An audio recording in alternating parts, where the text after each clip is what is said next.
That's just going to be that's so funny. Super Mario. Is it going to be one of those? I actually didn't see that. We could have talked about that, but I didn't see the new. We get some mixed responses here. It's fine. It's fine. It's just not great like everyone says it is. All right.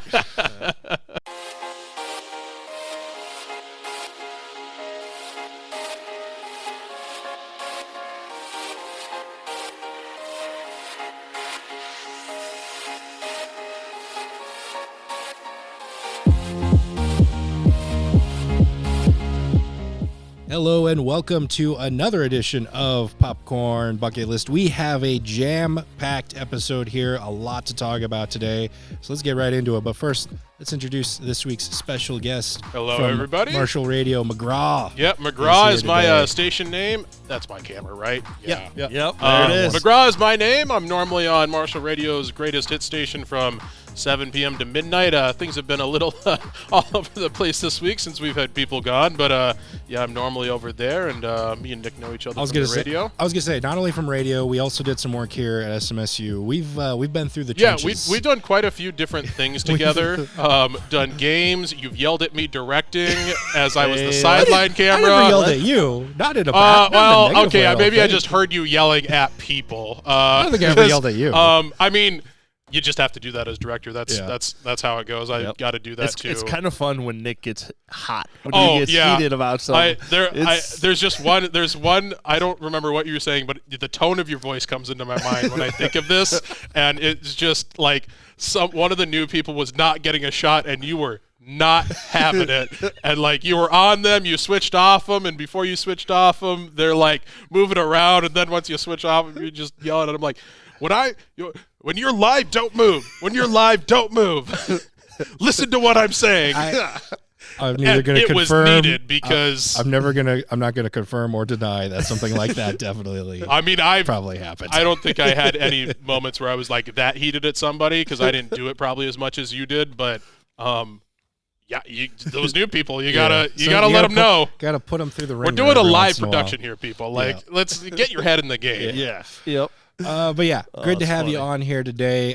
You brought up a very interesting topic to me. We're going to get into that a little bit here, but first things first. Big news. Time for another edition of PBN, also known as Popcorn Bucket News. Generally, we record these on Monday. We had to reschedule partially because of the special guest, but it was a blessing in disguise. It was. Truly because we got, I think, probably the best updates and the most updates out of this story right now. The writer's strike, after 148 days, nearly 5 months, is essentially over. I want to stress some stuff here. Essentially. It is technically over. Because we did talk about this a little bit about yesterday. this, yes. So for those of you out there who don't remember, like I said, a couple months ago, the writers officially banded together, striked against the Hollywood studios for a myriad of reasons. We're not going to get too much into that here, just because we got so much to cover, and there's so much. There's so much to just talk about this. Essentially, so where we're at right now is the WGA West and the WGA East. They met a couple nights ago, and they unanimously voted to accept the terms of this negotiation they're going through. Now, what does this mean for what's up next? So this technically means the strike is over. They called to writers. They said, hey, the strike is over. You can continue working as you see fit and everything. Yep. What happens to happen now is a new contract will be will be drawn up, and in the next few weeks, I want to say the first week of October, it will be sent to all of the members, and they will vote on it. From what we have read, both me and Ryan, I believe we've read, it seems like they've agreed to pretty much all of their terms. Yep. So I don't see much resistance going forward from the writers' perspective and everything. So that's great for the writers because they definitely needed that. Yes, this is, I cannot stress enough how good of news this is. Yeah. Not only did the writers' strike end, but it seems to have ended positively. On a good note. And one of the big things we talked about with the past writer's strike, the one that happened in 2008, is it ended, but it didn't seem to end with any real change. So I do see a big difference here. Yeah, the CEOs of the companies not starving out the families of the writers this time around. Great news there for me. I can confidently say that. Yeah. There is hope for humanity. Yeah, a little bit, right? We did it. Now, I was going to say, let's not get ahead of ourselves. I do want to stress. Okay. Maybe I I'll do dial want to back the stress. hope. I do want to. Yeah. Okay. There's some hope for humanity. I do want to stress, this does not mean everything is 100% back to business as usual. The actor strike, which is a separate strike, although they did have very many of the similar concerns, that is still going on. So a lot of productions are not going back to going here. Yep. Some things are, however. Breaking today, one of the first things that shut down when the writer's strike came down is now going to be the first things to come back, late night talk shows and generally. Already it's been announced, Seth Meyers, Jimmy Fallon, all those guys, they're going to be coming back here this next Sunday into Monday. They're going to start up and resume productions there as well. Now, I will stress more than likely it's not going to be exactly the same as it was, because one of the stipulations of the actor strike, unless of course you get some sort of pass, is they cannot promote a lot of their new stuff. Mm-hmm. So what I'm trying to say here is expect a lot more animal segments on Jimmy Fallon. Yeah. That's pretty much what to look forward to. Yeah, they have writers, but they don't have actors to come on to a lot more musical them, guests. So. A lot more musical guests probably. So it is a step in the right direction. It is a huge step in the right direction right now, and we can only hope that the actors' strike will follow suit, although there's no real serious talk as far as when those negotiations will come back up. Mm-hmm. Hopefully before the end of the year, I would assume. Yeah. But we'll just have to keep our eye out for it here. But, it's I don't want to stress this is good news, but there is still quite a bit to look forward to. There's still a lot to go. And especially with the actors, I mean, you got the writers back, great, but now you won't have anybody to act in anything, so... Yeah, you can't do production if no one's allowed to be there. Yeah. Yep. And plus, that's not even to mention actors are a part of the writing room too. They're a part of the process. Yeah. Yep. You need everyone there to fully do these projects well. Yeah, that's why if people aren't aware, that's why a lot of actors get listed as producers on stuff, because they're part of the writing process and their character and editing the script. I think that's maybe going to happen with what's her name? Her first name's Jenna. Wednesday. Ortega. Yeah, Jenna Ortega. I think she's going to get producer credits on the second season of Wednesday. Yep. Oh, that makes sense. But yeah, we needed to make sure we talked about that.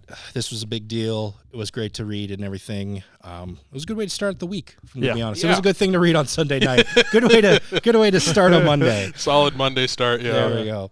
But let's move into the opening spotlight. Let's talk about a big topic here, I think. This is an interesting thing you brought to my attention. Yes, we've been trying to do this for a little bit. Yes, it's been a few weeks, and I wish we could have done it sooner, but I still think it's a good topic here. Oh, yeah. Let's talk about live-action anime adaptations. Yeah, or just when I was reading through your outline here, I saw that you mentioned is anime and animated movies the same thing, or is there a difference between those?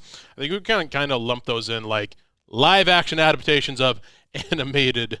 Not mediums. What's the right word? Series, properties. Yeah, properties. Because Avatar is a great example of that. Because Avatar technically isn't anime. Avatar: The Last Airbender. If people don't know what I'm talking about, that's a Western style animation, but it still got brutally murdered in its movie adaptation. You mean the M. Night Shyamalan film wasn't that good? Was it? Was that directed by M. Night Shyamalan? Directed by M. Night Shyamalan. Yes.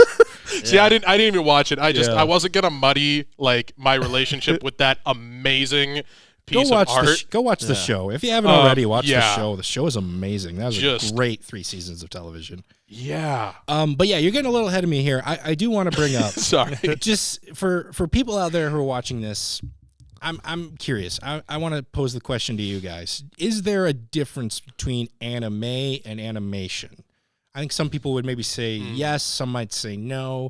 Do you think there's a difference, really? And if so, what would it kind of be? So I was thinking about this before I came in. Anime, I think, is pretty much, it's just the term that gets used for Japanese-style animation. Mm-hmm.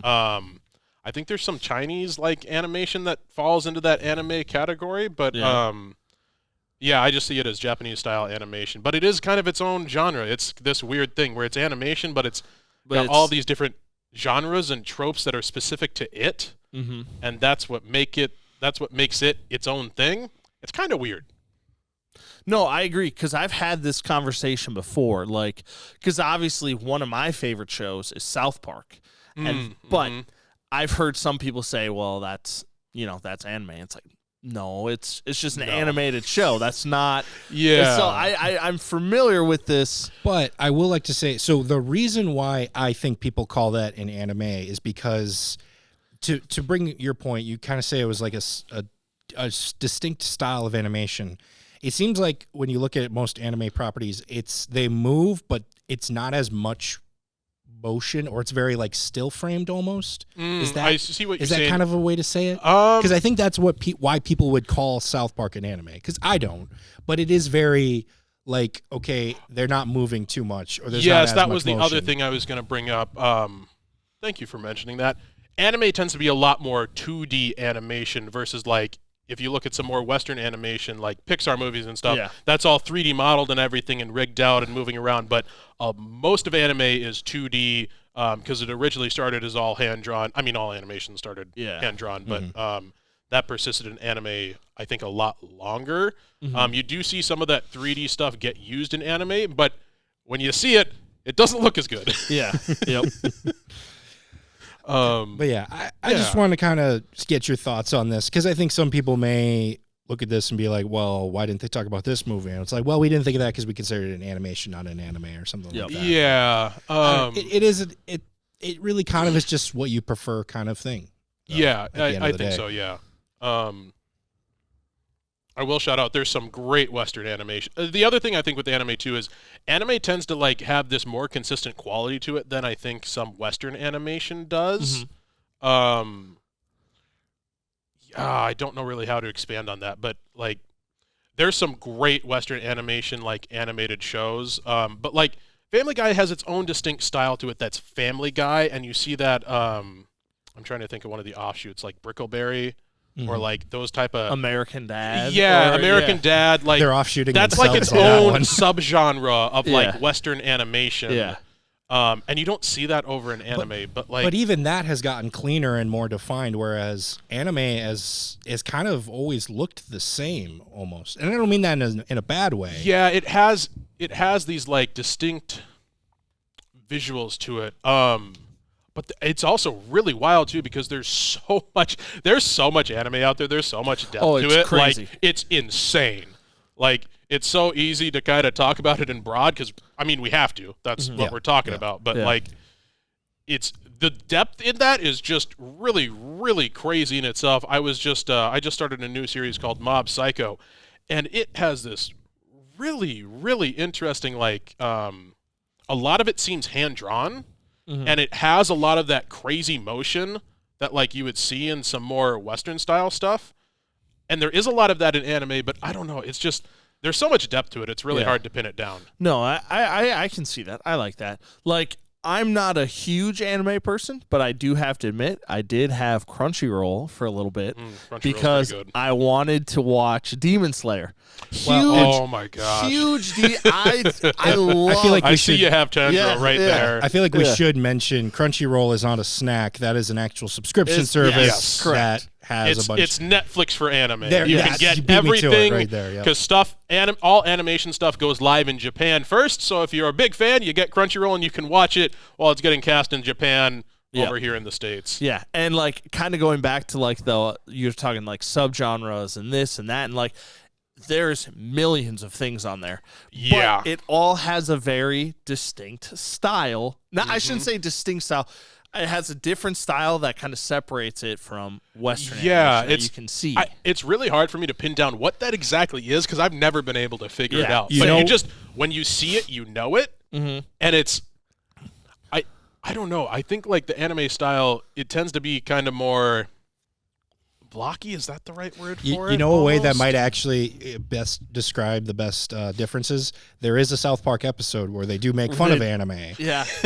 Believe it or not, that was the first South Park episode I ever watched. Well, just randomly fantastic. one day. It's one of the best episodes. It's super funny too because in Western animations, when they bring in an anime character to make fun of them, they do it in the anime style, and you know it's an anime character, and you know what they're doing. Yeah. Yep. Exactly. Yeah. And also, maybe if you're a Rick and Morty fan, this is maybe a great way for you to get an example of what the differences are. They're making a Rick and Morty anime, like adaptation. I don't know if it's an adaptation or a separate thing, but it's like I watched the trailer for it, and I thought the trailer was like horrible right away. I'm like, why are they doing this? And then it dawned on me that it's like parody. It's that Rick and Morty like comical parody version of it, and it's a really weird difference between those two animation styles. Yeah. Because Rick and Morty has it has some of that similar like Family Guy kind of look to it, in a way. And then, the anime version, the trailer is out now, looks very, very different. Yeah, I'll have to check that out. That sounds. I'd like to see it. I'd like to see. I'd give it a fair shot too. I don't know if it's good or not. Yeah, we'll see. They usually do pretty good at parody. Let's all go to the lobby to get ourselves a treat. Let's take a quick break here and talk about the Marshall 6 Theater here in Marshall, Minnesota. Just because summer blockbusters have stopped arriving to the theaters, that doesn't mean you have to stop too. They have plenty of cinema classics to check out throughout the fall and winter months. Speaking of the fall and winter season, it still gets a little warm sometimes during the fall, so be sure to stop by for Marshall 6's many options for cool, refreshing drinks and slushies. And when the winter starts kicking in, you can also stop by to get some warm concessions, both in popcorn and nachos, and it's a good way to stay out of the cold while being entertained as well. So head on over to the Marshall 6 Theater here in Marshall, Minnesota. Let's all go to the lobby to get ourselves a treat. But let's, the reason why we bring up anime, the reason why we want to talk about it is... I just realized we didn't even really get. I'm long-winded, so you just got to cut me off. We didn't even get into the main topic here. You brought up to me a live-action anime adaptation that you think is really, really good right now. It's on Netflix called One Piece. Yes. If you have not heard of One Piece, it's absolutely massive. It's the longest-running manga and anime out there. I think it's on episode 1065 right now or something, and it is still going. The author of it, Eiichiro Oda, is still producing the manga. The manga has not finished, so they are still making new episodes of making new anime episodes, and the manga's still going. Yeah. And yet we can't even get George R.R. Martin to finish Game of Thrones. Yeah, and it's been going since the early 90s, I think, is when the manga started. Yeah.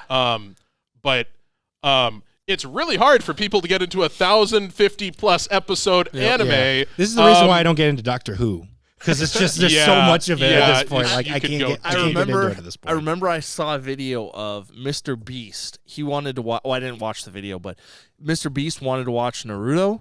Oh, and yep. So he thought, I already know what you're talking about. How can I make money off this? So that's the video where he's like counting up to like whatever number he counts up to. He's watching Naruto and just counting out loud while he's watching it. Yeah, Naruto has like 770 episodes to it. It's just crazy. Anime has a really bad habit of having a whole bunch of filler episodes, and Naruto is filled with those. One Piece doesn't have filler It has like maybe 5 filler episodes for every 200 episodes, which is a crazy ratio if you've ever watched any anime. So let's use this as a chance to talk about some other live-action anime adaptations. Some of the good, and maybe even some of the bad. Not many good. Yeah, it's like anime and video game adaptations just have been getting a shaft for decades. Yeah. So I don't think I've mentioned this to you before when I was telling you about the One Piece live action. One of the reasons that is so good, and definitely go watch it if you have any interest in One Piece. It's a great story, but Eiichiro Oda, the creator of One Piece, personally cast each of the characters for that, and he had like final say-so on this is good to go. Yeah. Which is pretty cool when you're like 1,050 episodes into this thing, and you get to kind of come back and maybe like change some things in the beginning and give some new life to it. Yeah. I don't think a lot of those other live-action adaptations have as much of some direct control in them. Yeah, well, and like that's like your creation. That's your baby. Yeah. Like, imagine handing that off and, you know those characters just as well as I do. I wouldn't want that pressure. I wouldn't want to be like, hey, here's a property that has over 1,000 episodes. You get to choose a whole bunch of new stuff. I wouldn't want that pressure. Yeah, and like, I think let's get him to consult on this. I think in these.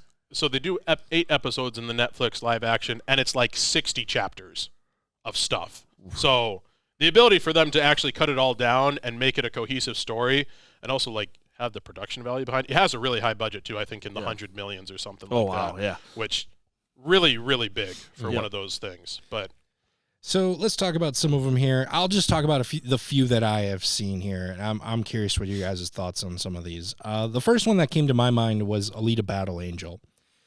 This is based off of an anime as well, and it was considered to be, by a lot of the fan base, a pretty good one. I got to say, I personally really enjoyed watching it. I hope they get a sequel here sooner or later, but James Cameron's so busy with his Avatar sequels at this point, I don't know when we're going to get it. Yeah. Yeah, did you see it? I did. I loved the movie. I thought the movie was great. I didn't even know it was the live-action adaptation. Yeah, I thought it was just a great movie. Yeah, I thought it was just, this is really interesting. There's a lot of story to this. There's a lot going on. Is she ever going to get up there? Like, what's happening?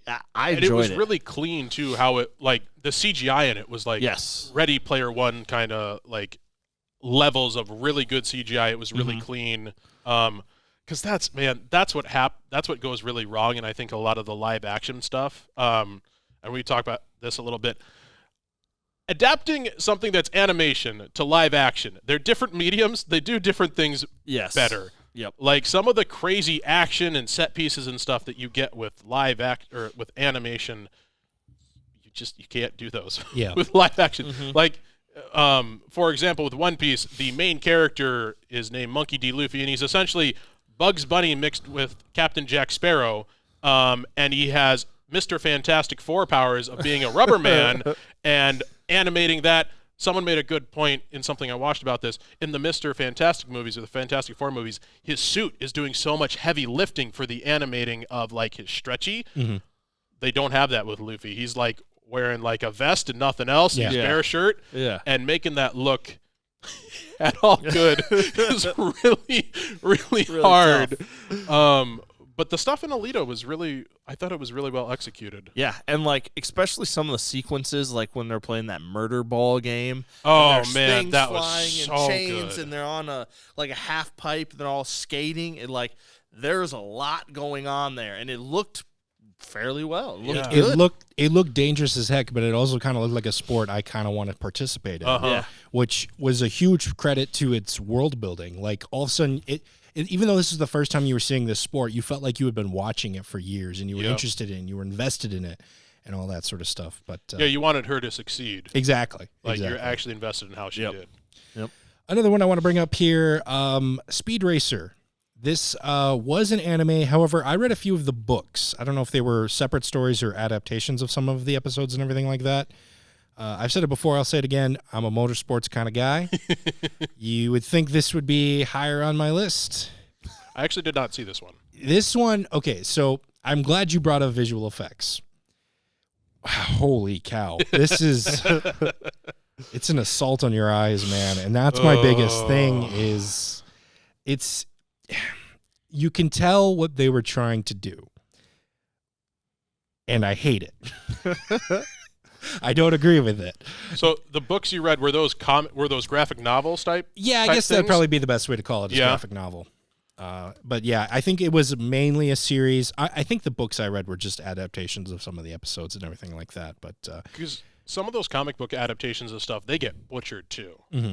Because again, it's a medium transfer thing. It's so hard to do that. But because I was watching One Piece with my brother, and we were talking about the aesthetics of it because it has a really cohesive aesthetic, and he's like, I just can't figure this out. And I was trying to explain it's that Scott Pilgrim comic book style thing. He's like, oh, like Umbrella Academy, which is a great parallel to it on Netflix. Like just those kind of popping visuals and everything. But you have to do it right. And I feel like here they didn't balance it right. Yeah, is kind of my thing, and I don't know. I just think it's a little too over stylized, I guess, is my thing.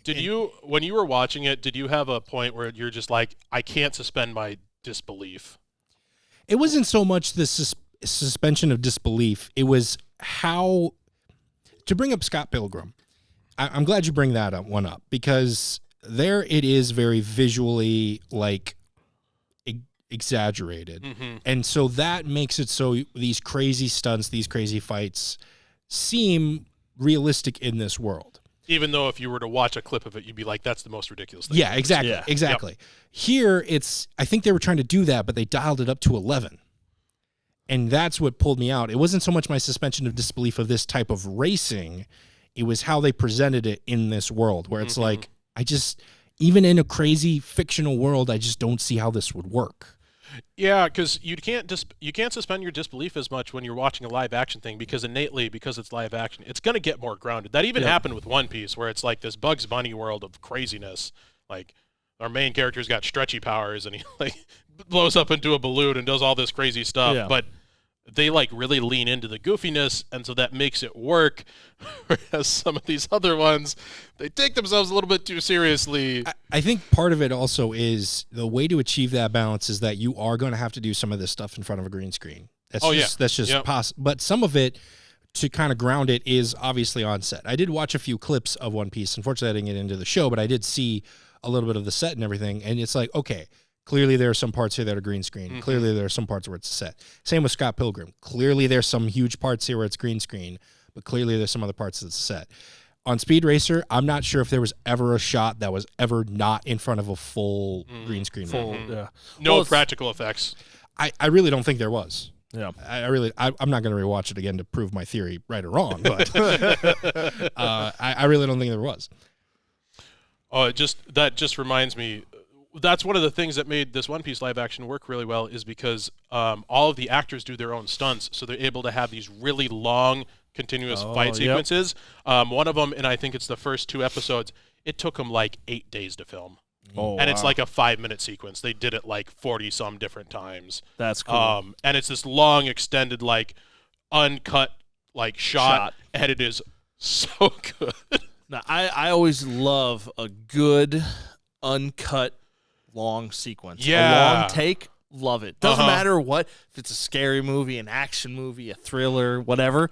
I just love them. When you have a little bit of knowledge in how it works, it makes it better because you appreciate it more. Yeah, exactly. 100%. It's like Mission Impossible. Some of those stunts, you're like preaching to the choir right there, my friend. Yeah, it's like the Mission Impossible movies. Like, oh, you mean Tom Cruise actually skydived like 4 or 5 times for this sequence? Yeah. And he could have just gone splat and died if he screwed something up. Not only that, the camera person also skydived with them. Like, and he held the shot. Let's talk about the background people here a little bit. Give them a little respect. There's a couple of videos of some of those camera people. I think the one video of The Bourne Identity with Matt Damon, and he's jumping through the window, and then it's a single thing, and it follows him through the window, and you can see like they show behind the scenes. Like, credit to Matt Damon for pulling off the stunt. But yeah, you got a camera guy who's carrying stuff behind him and everything. It's awesome. Yeah, but I'm glad you brought up stunts in action, because one more I want to mention here: Dragon Ball Evolution. Quite possibly one of the worst adaptations. See, and I don't know if I've seen that. I've seen enough clips of it to just know I didn't want to watch it. I've seen some clips online of some like Dragon Ball Z live action stuff. Yeah. I don't know if some of it was fan stuff or if some of it was a legit movie. No, it's but legit that's the movie problem. stuff that you've seen. That's the problem. The fact that you can't discern whether or not it's a fan film or was it like an actual high budget thing. If I remember correctly, I think Michael Bay did the live action Dragon Ball Evolution. Yeah. No, it wasn't him. But I could see why you would think that. I'll look it up. I think it was the guy. He could have been attached to it or something. Yeah, I don't know, but ooh. Maybe they just recycled some of his footage, because he recycles footage from other movies. This is also true. Yeah. Yeah. I suppose he does so many explosions, they cost so much money. Yeah. You got to keep them in the so vault much. somewhere. You take it, put it over here in the corner, scale it down. Yeah. Throw a little bit of a couple opacity layers on it. You're like, it's blended in there. Nobody can tell. Change the color just a little bit. Got him. No, it was James Wong who directed this, who I believe did some of the Saw movies, which we're going to talk about here later on as well. But not Michael. Maybe Bay. that was. We can blame Michael Bay for a lot. Unfortunately, we can't blame him for maybe that was one of those. Hey, you need to do this for us, and then we're gonna do this for you, so we can keep the rights, or one of those things where you do this for us, we'll let you do this. Dude, Dragon Ball Z is so beloved by so many people, and it's really bad because I watched it as a kid. I'm not a big into it now, but like going back and trying to watch it as an adult now, when I have, unwatchable. This is but just so beloved. This is one of the few movies I started watching and did not finish. I make it a point of pride in myself, no matter how bad a movie, I try to stick it out. I'll maybe take a break. I'll maybe come back to it later or whatever, something like that. This is one of the few movies that I've started, and I could not. Where'd you find this? I had a cousin who was visiting. I think he had a copy of it, or my grandma had randomly had a copy of Grandma, it. Dragon Ball Z fan? I think she thought we would like it. Grandkids, you know. It was like, I don't know. I can't remember why we watched this at my grandma's house one day, but yeah, we started watching it.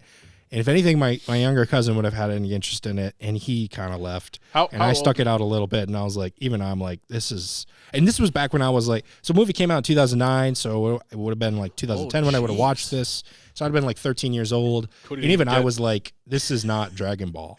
I've not seen Dragon Ball, but this is not Dragon Ball. Couldn't get even 13-year-old Nick to sit even through and watch it. 13-year-old me watched this and was like, Ooh. you have failed, sir.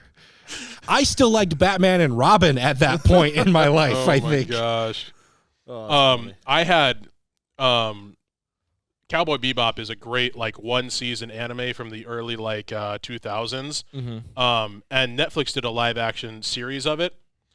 I got through, I think, 30 minutes of the first episode, and I was like, I haven't heard nope, good things about that. I cannot do this. This is oh, man. Yeah. And the casting for the main characters seemed decent. The side characters, not so much. But because another thing with animation and comic books, you can get away with people talking to each other in a certain way that you can't get away with when you're talking to each other like this. Yeah. Because anime characters are like, my special attack. Gum bullet, and they call out all their finishing moves. Yeah, but just watching you say that right there, it just doesn't translate as well. Yeah. I'm gonna hit you with my special attack. Good luck. And like, you have people in live action saying that to each other, and you're like, oh, my heart is cringing, and I need to go lay down. Funny enough, in the one action live piece thing, they literally make a joke out of it and call it out in like a couple episodes, because they do actually do that. They're like, the main guy's like, gum bazooka, and like, it's hilarious, but they lean into it, so it works. Yeah.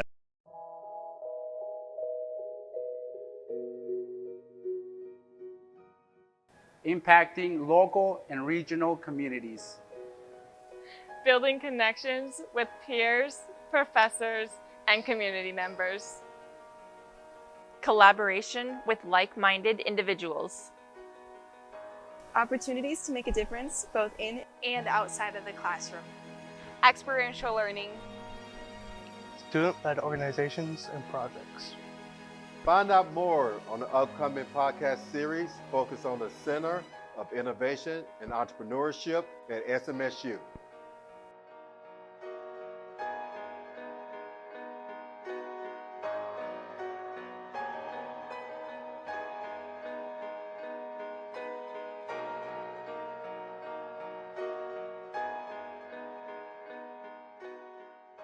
But let's keep moving along here. Let's move into the weekly preview. We got quite a few things to talk about. Busy weekend here this weekend, surprisingly. Friday, September 29th, the big one this weekend, The Creator.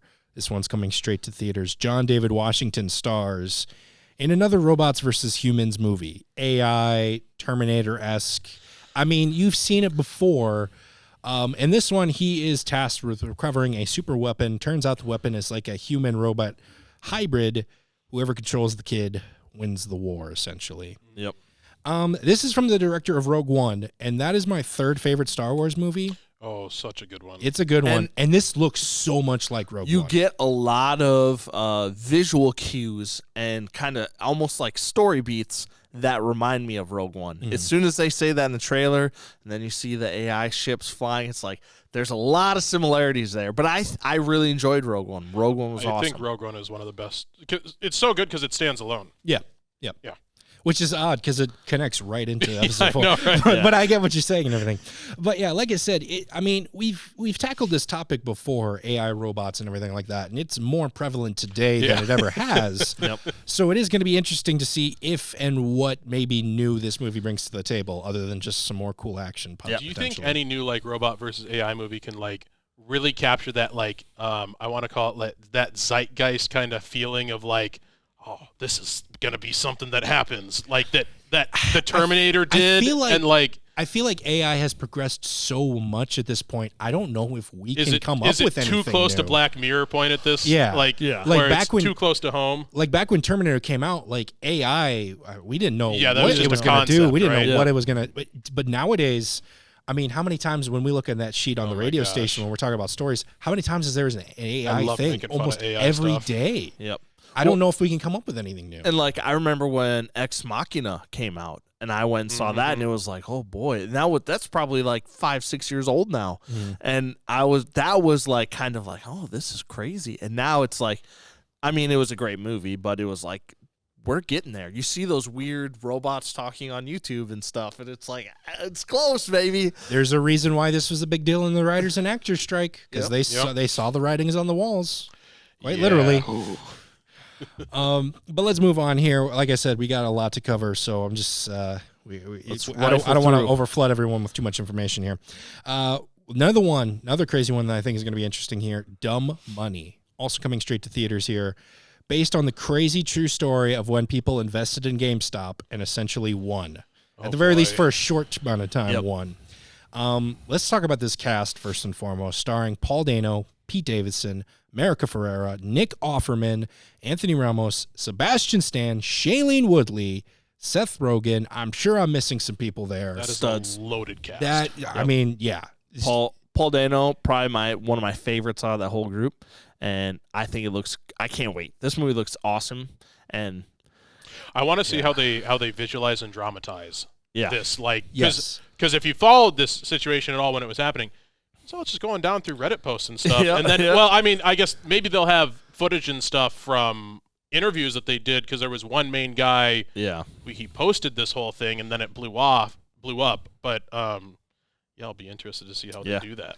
Yeah, we covered this a little bit on this show when it was kind of coming down, because it was kind of connected to the movie theaters a little bit as well, apparently. I can't remember. stock. Yeah, all that stuff. That was all connected to it. I am very financially illiterate. So adding to your point of how do they present this, if they can make someone like me kind of understand everything that went down, because even though we covered this story, I'm still not exactly sure what happened. Sorry. No, go ahead. I was going to say, like, I understand this. Like you were saying, they made me understand this 100%. I still don't understand The Big Short, how that kind of fully happened. That makes no sense to me. But this, get it. I got it 100%. They just explained it very well. It's like, oh, okay, that makes sense. Yeah, when this was all going down, I was living with my friend, and he was, like, learning how the stock market all worked, and he's an engineer, so he understands all the math parts of it. Yeah. And, like, we had many discussions where he's explaining this stuff to me, and I'm like, this kind of makes sense to me. It kind of doesn't, but, like, if they can break it down enough so that us dummies can get it. That's probably the best way to put it. I'm not going to deny that. Yeah, because if you don't get it, you can't really build the drama of what exactly is going on. What's happening, yeah. But then again, you can also just make it more of a human story, too, which is probably what it's going to be. And I think, they didn't show that too much in the trailer, but I agree with you. I think that's something they're going to kind of do at the end there. Interesting segue here, but also coming out this weekend, Paw Patrol, the Mighty movie. This one's also coming out to theaters, or as I like to call it, Power Rangers Paw Patrol. Hey, they just broke the world record for the most dogs at a showing. I read that on the sheet as well. They brought like 219 dogs to a Paw Patrol showing in a park. Where did they have this? I don't remember. It was like an LA premiere that happened on Monday, and it was the owners and their dogs were invited to come watch this movie, and it was 219 dogs. Did they do it out? They had to do it outside. Yeah, they did it outside. I hope so. Otherwise, I feel bad for that theater cleaner. Yeah. As someone who's had to clean theaters for over a year. The dog hair alone would make me quit. I'm sorry. It's just not going to happen. That's funny. That's pretty cool, though. But yeah, I haven't really watched Paw Patrol. A big surprise there. Ryan, you're the only one at this table who has young kids at their household. Is Paw Patrol a big deal? We've seen Paw Patrol. I know from being around young children, as in my kids and their friends and things we do things with. Paw Patrol is big. My household is not that big anymore, but you know what? We're probably going to see it anyways. So, but it reminds me a lot of that Super Pets. Big Rock comes, they get powers. Yep. They're trying to get the rocks. Same thing, but different. I had kind of the same thought there as well. I'll be honest. I saw I think when I went to Oppenheimer or Barbie, I saw a commercial for this, and I didn't realize it was a kids thing right away because the trailer was pretty good. I thought it was. I mean, I thought it was a kid thing, but I thought it was like a Pixar thing. I didn't realize it was connected to this bigger franchise, a bigger universe of dogs.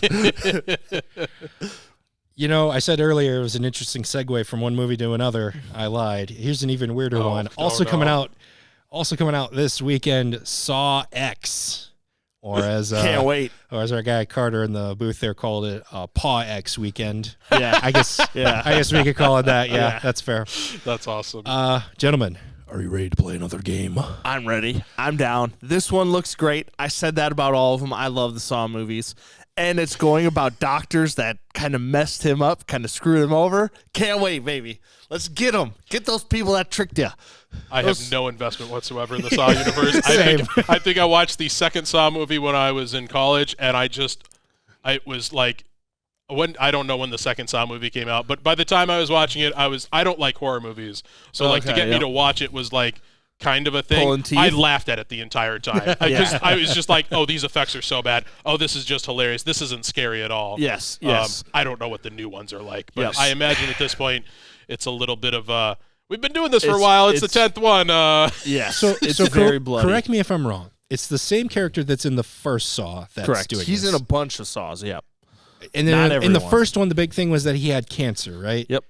He still got cancer in this one? He's still alive. He's still kicking. This is the slowest, deadliest cancer I have ever that has ever been on medical record. This guy has really rationalized his horrible behavior. Like they kept saying, like, how long do I have? A couple months. I'm like, really? Because we've been going at this for nearly 20 years. A long time. Yeah. Are we sure it's a couple months this time? This is Jigsaw, right? Yes. I know. I've seen enough stuff to like pick up a little bit on some of the story beats. Yeah, it's and my thing is, I saw this film, the very first Saw, early when it first came out.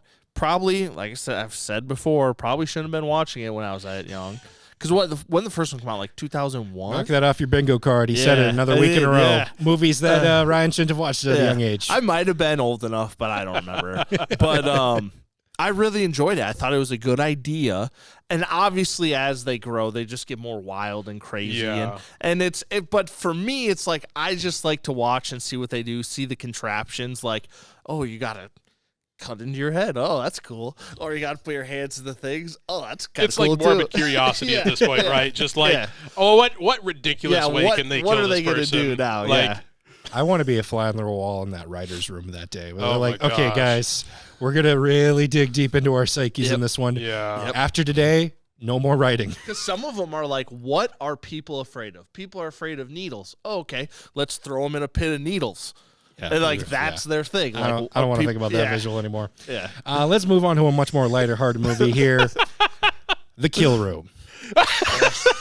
Hey, mother-daughter combo. Let's go. No, I think that's the next movie we're talking about. Oh, is that the next one? It also is a mother's son, but whatever. No, isn't this Uma Thurman and... Where's your daughter in that? I don't remember a daughter being in that one. Yeah, you're right. You're getting this one and the last one confused. Isn't this one Uma Thurman and okay. Little Hawk? Let me break it down for you. You got it, Nick. You take it. All right. Samuel L. Jackson and Uma Thurman star in this movie, and no, it's not a Quentin Tarantino movie. A criminal hitman who also makes art helps his boss make some legit money by selling his arts. The criminal mastermind in this is Samuel L. Jackson. The hitman is Joe Malaggio, a.k.a. the Deathstroke that never was.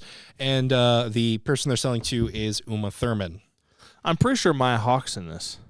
She might be as too. Is she the daughter? I guess I didn't pick up on that. I think she's... I could be wrong, though. It was like one scene early. Let's just say she was. Yeah. I don't know. This is an interesting concept. I think it looks good. It reminds me of Velvet Buzzsaw, if you guys saw that. Had Jake Gyllenhaal. It was like a weird art thing. That's what it reminds me of. I don't have many. Yeah, many comments. I don't have too many thoughts on this one. It almost seems like a concept Quentin Tarantino would come up with, but wasn't written or directed by Quentin Tarantino. Yeah. The Rock. Yeah, exactly. So let's just move into the final movie here this weekend. Coming to Apple TV Plus, Flora and Son. An Irish mother and her troublemaker son try to bond over music. The mother who tries to learn how to play guitar, the son who does some techno stuff. And he's pretty good at it. The best thing about this movie, their accents. Yes, That's the best part of this trailer. In 'cause my they've got opinion. Irish. they got that. Irish They got accent. that heavy It's great, Irish yeah. accent. It's pretty cool great. in here. Do you need to watch? Is it? Here's I think here's how I would qualify if an Irish accent is thick or not. Do you have to watch it with subtitles? The subtitles definitely helped for me personally. There was definitely a few parts. Although the whole accent thing kind of gets undercut when all of a sudden random Joseph Gordon-Levitt shows up in this movie And then it's as like back a to- guitar instructor, who at first he instructs her over webcam, but then later on in the trailer they're like face to face. So like stalker, just saying. It's meant to be a real heartwarming tale. It's supposed to be a real like hit you in the feels, family drama story kind of thing. It's got a little bit of some interesting humor there as well. But if you got an Apple TV Plus subscription, might be something to check out. Yep. But let's cap things off here as we usually do with another edition of Number One Recommends. Just for time's sake, I'm going to skip my turn. Mitch, why don't you kick us off here? What's something you've seen recently and you want to recommend, whether it be book, movie, video game, anything in between? I have been watching Mob Psycho on Crunchyroll. I think it has such a great animation style, and it is just. I'm only a couple episodes in, but it is. I'm a real sucker for really good and unique animation, and it kind of has a little bit of that Van Gogh, Starry Night looking type of stuff in it. It's just got a great feel. Definitely recommend, and also just an old recommend, Castlevania again. Watch it on Netflix. It's amazing. Very good. Mr. Marburg, what do you got for us today here? I got a rather interesting one. A couple of weeks ago, well, actually last week, we watched an old Disney film called Watcher in the Woods.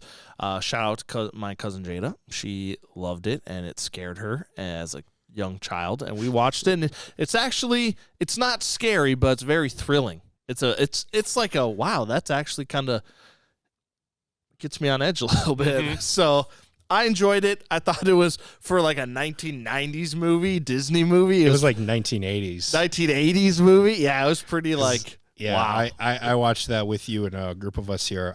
If you have a chance, watch Watch the alternate ending. That leads you into my pick for next week. I rolled on the floor nearly laughing at that alternate ending. Yes. I probably laughed more than was scared at this one, but it does have a few tense moments. Yes. Yeah, there's a few tense moments.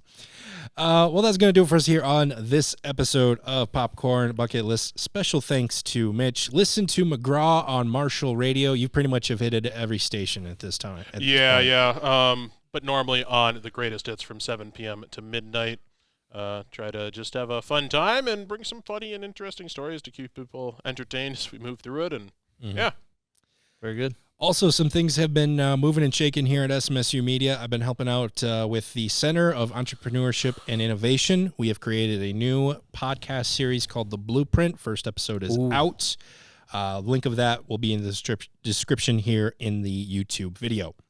For myself, Mitch, and Ryan Meyerberg, we'd like to thank you so much for watching, and we will see you at the movies. Was that like a comment? Yes, it was. Kamehameha.